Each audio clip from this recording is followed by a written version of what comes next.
কে? যিনি মুর্শিদ। মুর্শিদ কি? যিনি আল্লাহ এবং আল্লাহ রাসূলের পথ দেখায়, ওই ব্যক্তিকে বলা হয় পীর, ওই ব্যক্তিকে বলা হয় মুর্শিদ। কোরআনে আল্লাহ বলেছেন ওয়ালিয়াম মুর্শিদা, ওই ব্যক্তি মুর্শিদ যার দিকে তাকালে আল্লাহ এবং আল্লাহ রাসূলের কথা স্মরণ হয়ে যায়।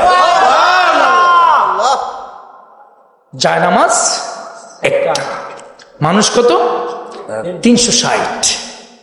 সুরমা নদীর পাড়ে গেলেন, একটা জায়নামাজ বিছালেন, 360 জন। একটা জায়নামাজ দিয়ে পাড়ি দেওয়া সম্ভব? নৌকা ছিল, জাহাজ, লঞ্চ। আমার মতো হুজুরে গিয়া কোন যে হুজুর জায়নামাজ বিছায় 360 জন পাড়িয়েছে, আপনি একলা বাইরে দেখেন নাই? হ্যাঁ, পায়জামা গরম হয়ে যাবে। শাহজালালের মাজার ভাঙবা।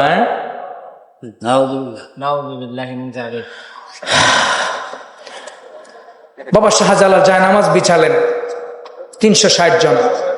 হুজুর আমরা সবাই পাড়ি দিব? হ্যাঁ সবাই পাড়ি দিব। চোখ বন্ধ করো। সবাই চোখ বন্ধ করেন, হাত ধরো। সবাই একজন আরেকজনের হাত ধরলেন। বাবা শাহজালাল মালিককে ভরসা করে, কাকে ভরসা করে? আল্লাহকে ভরসা করে রওনা দিলেন, পা দিলেন। জায়নামাজ স্পিড বোর্ডের মতো চলতে লাগলো। সুবহানাল্লাহ বলেন।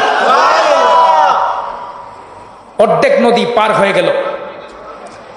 ঢাকায় দেখেন সুরমা নদীর ওই পারে গৌর গোবিন্দ পাথর বুঝাই করে, একটার উপর আরেকটা পাথর বুঝাই করে উঁচু করে রেখেছে। কেন? শাহজালাল যখন 360 জন নিয়ে সুরমা নদীর এই পারে আসবে, যখন উঠতে যাবে পাথরগুলি পড়ে যাবে, পাথর পরে তারা সবাই মরে যাবে। বুদ্ধিটা খুব সুন্দর, বুদ্ধিটা খুব সুন্দর।